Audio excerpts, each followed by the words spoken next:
Forecast.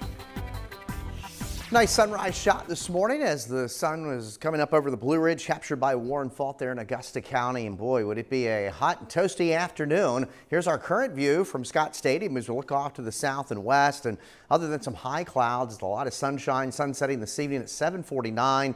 We average now over 13 hours of daylight and continue to climb. As we take a look at, again, our high temperature today of 92 at the airport, tying the record that was set back in 2024.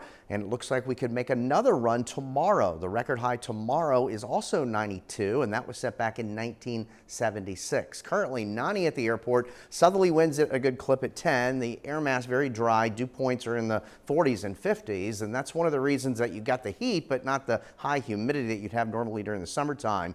89 was the afternoon high at the Valley Airport in Weir's Cave. Plenty toasty. Right now 85. South-southwesterly winds, that dry air mass that's in place, and of course during the day we have that enhanced fire danger. So again, even after 4 o'clock, you really shouldn't burn outdoors. Temperatures right now basically in the mid 80s to around 90 degrees in many spots, and we'll still hold on to a light south to southwesterly wind overnight. At times those winds were gusting over 20 miles an hour throughout the day. Just some high clouds basically across the region at this hour, and that'll continue for tonight. Temperatures just slowly lowering, so a nice evening, and overnight lows generally in the low to mid 60s across the region. There's a look at your Thursday with numbers similar to today, upper 80s to low 90s, certainly toasty. These numbers some 20 plus degrees above average. On late Thursday night into early Friday morning, there could be an isolated shower. Most of the region will be dry. We'll likely hold numbers in the 80s here on Friday and then flirt with 90 degrees on Saturday.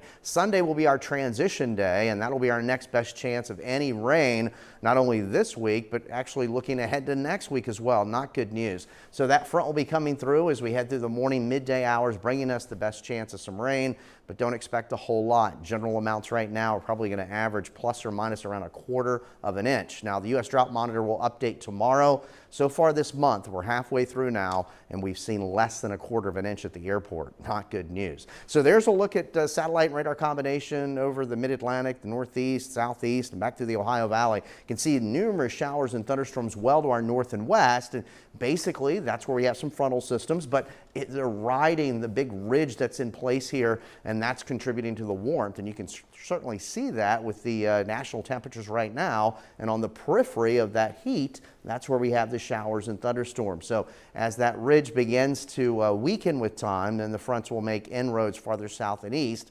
And of course, by Sunday, that brings us our next chance of some rain. So there we are in the morning. We'll start in the 60s. We'll heat up upper 80s to low 90s. Late tomorrow night, early Friday, there may be a passing shower. Kind of falls apart what's out there. We'll start 60s Friday morning, and then Friday afternoon we're back in the 80s for the afternoon. Partly cloudy tonight, a comfortable overnight. We'll settle into the 60s. There's a look at the Michael and Son 7-day forecast with that summer-like heat through Saturday. Some showers on Sunday. Temperatures will fall down as we get into next week, and Monday night into Tuesday there could be some areas of frost across the region. It's still April. All right, Eric, thank you. And don't